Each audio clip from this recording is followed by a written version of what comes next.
This next guy is going to speak. He's a little screwy, so. Dave Agema. This is Dave Agema. When you're going to vote for a politician, ask him what they've done Christian man, to help renew the republic. Well, this is one of the few that has. Along with me, I have too. Here he is. This is Bill. Talk to you soon. This is a good man right here. Well, folks, I spent a little time here in this building behind me, and I can say it wasn't a real pleasant thing, because if you're really doing your job, it should be a frustrating place to be, and it was. My favorite saying was, I go around learning less and less about more and more until I know practically nothing about anything due to my associations with these legislators behind me here. But I spent over 26 years in the military as a fighter pilot and an officer. I learned a lot of things in the military. One of the things I learned is, first you must identify the enemy to defeat the enemy. And it's not the police. It's BLM, Black Lives Matter. It's Antifa. It's Islam. And it's many other groups that support them and identify them with them. Most people are identifying the enemy incorrectly. It's Marxism. Marxism's ploy is always the same, folks. I've been in communist countries. I understand. I know what I'm talking about. They pay protesters to incite riots. They place fear and intimidation in people by any means possible. And that would include fear of biological warfare, COVID-19. They pit neighbor against neighbor. They report to the authorities those that don't comply with the government, the mandates, or the executive orders. They feed on taking away freedoms for a quote-unquote the greater good. You ever heard that saying before? 1963. How the Marxists would take over America was read into the congressional record way back in 1963. Here's some of the things it stated. Get control of the schools.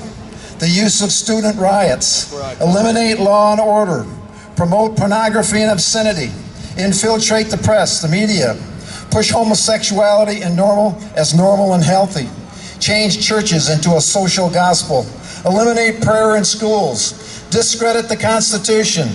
This next one that's happening all over, discredit the American founders, discredit the family unit of a man and a woman.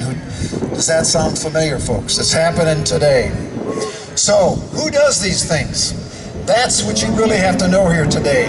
Let's talk about Black Lives Matter. It was started by 3 black Marxist women, 2 of which were lesbians, who hated America and all that America stands for. They want to destroy our Constitution, the institution of marriage, and yes, our country itself. They have deceived many concerning the nefarious intentions. They use useful idiots, and there's a lot of them, to accomplish their goals. The second one that's real involved with this, folks, and it's not the police. It's Antifa. It's an organization declared by the United States government as a terrorist organization. They push violence. They encourage race riots like BLM. They seek to dismantle authority, encourage anarchist movements. They encourage property destruction and wish to dismantle capitalism, which has made America great. They use our college campuses to recruit, and they train the next generation in Marxism. Some are paid well. Some of them are paid $25 an hour to cause those riots. Islam. This is one issue I've been on since I was a state representative. Islam has joined these 3 because it accomplishes their goals of destroying America from within. That's called civilization jihad, folks. It's the old adage, the enemy of my enemy is my friend. Islam is completely anathema and the antithesis of our Constitution and culture. Their desire is world control. They desire a civilization jihad where they can take control of a country from within by getting involved in your school, once again, political interfaith groups and so forth. Their history is one of killing of hundreds of millions of people whose only sin was they weren't Muslim. These riots destabilize America, and they love and encourage it. The Holy Land Foundation trials in Texas exposed Muslim Brotherhood's goal to destroy America from within. The Muslim Brotherhood is a mothership of Hamas, Al-Qaeda, and almost all terrorist organizations. There are over 28 terrorist supporting groups operating in America today. For example, CARE, Council on American Islamic Relations, ISNA, Islamic Society in North America, MSA, Muslim Student Association, and a host of others. There's another enemy, just as dangerous. It's called the deep state, liberal, ignorant, deceitful politicians that allow our cities to burn and demand the police do nothing and watch it happen. It's like going to war in World War II and cutting our military and budgets and troops and expect to win the war. All these politicians do is encourage the enemy to continue the battle and win the war. I don't think so. These politicians are the enemy as well. They aid and abet the enemy. They are also guilty of sedition. They let cities burn, our businesses be destroyed, and our police be killed and maimed. They need a trip to the woodshed, folks, and they needed to be booted out of office. They have no common sense, they do not abide by their oath of office, and they do not defend our Constitution against all enemies, foreign and domestic. Tried for treason. These Marxists are brats that need a year in a communist country to understand what kind of an exceptional country we have here in the United States. Recognize the enemy, folks. It's not us, it's not the police. It's organizations operating in concert to cause dissension, chaos, and fear. Don't fear. Stand strong. This country was basically made great by men and women of faith who had guts and stood their ground, who believed in God and had faith in the Almighty. Our forefathers gave us a constitution and a means to throw off oppressive government regimes, which is one of the reasons we still have the Second Amendment. Can I hear an amen on that one? Amen. I love this country, its history, and all it stands for. We are the envy of the world, and the people who they leave their countries because they want to come to our country. Those people that are rioting, killing the police officers, destroying property, and all those that support them are the enemy. I have a list at home of 269 businesses that have supported BLM. Not good, folks. It's willful ignorance. They are supporting sedition. Police officers are peace officers. No police, no peace. They must be allowed to defend themselves and use lethal force if necessary. They can't be Barney Fifes or are not allowed to protect themselves and others. If police aren't available, we'll be forced to do it ourselves. And that's why you need to have supplies and you need to be armed. When stupid politicians order police to stand down while they are spit on, killed, blinded, rocks thrown at them, and rioting and burning occurs, it's time to get rid of those stupid, ignorant politicians. Support the police and let them do their jobs in safety and defend themselves. Sedition is behind the liberal mayors and governors, stifling the police and the military's ability to do their jobs. Defunding the police, as you've heard, is not the solution, and it's a mark of an anarchist. There are more of us constitutional defenders than them.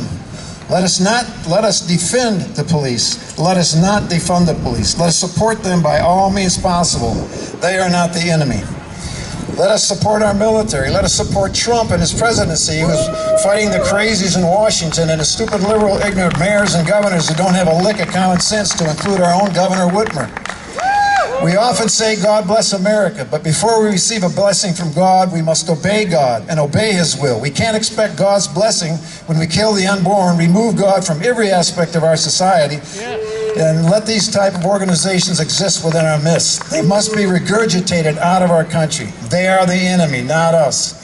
Police officers protect and serve everyone regardless of their political positions and race. Police officers run towards the violence, while criminals run away from the violence they perpetrated. Police help people, criminals hurt people. The police every time a policeman arrests somebody, they always lie, they always run, or they scream discrimination in an attempt to get out of what they did.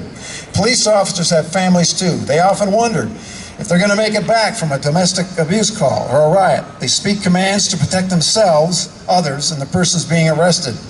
When they don't comply, things get out of hand, like they did in the Floyd's case. As long as there is evil in the world, we will need people to counteract it.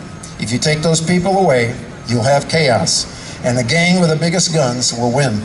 Police are necessary. I think this next song I'm about to sing is going to basically sum up what I've said. And if you know the chorus, please join with me, would you? Because it's a song that means a lot to me, and I just love this country. Good. Yeah, turn it up.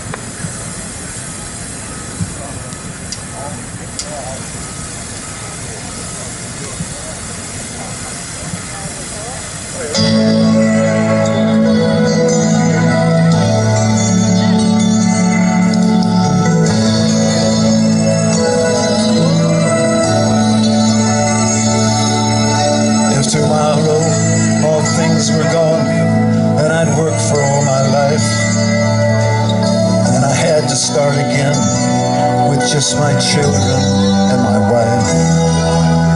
I thank my God above to be living here today, where the flag still stands for freedom, and you can't take that away. Help me here, folks. And I'm proud to be an American, where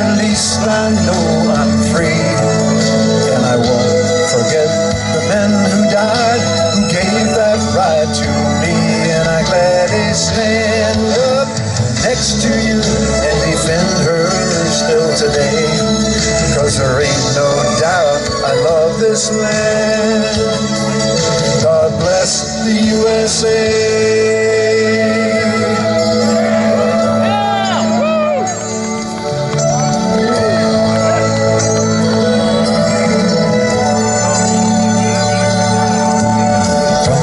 Of Minnesota to the hills of Tennessee, across the plains of Texas, from sea to shining sea, from Detroit down to Houston, and New York to LA.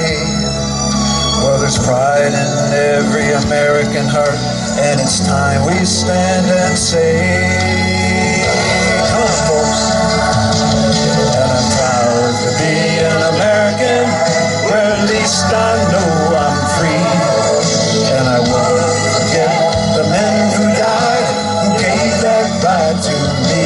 And I gladly stand up next to you and defend her still today.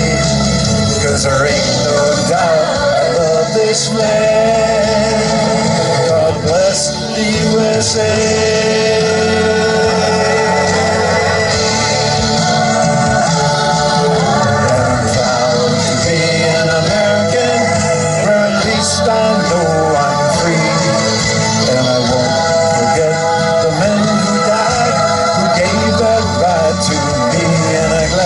Stand up next to you and defend her still today. 'Cause there ain't no doubt I love this land.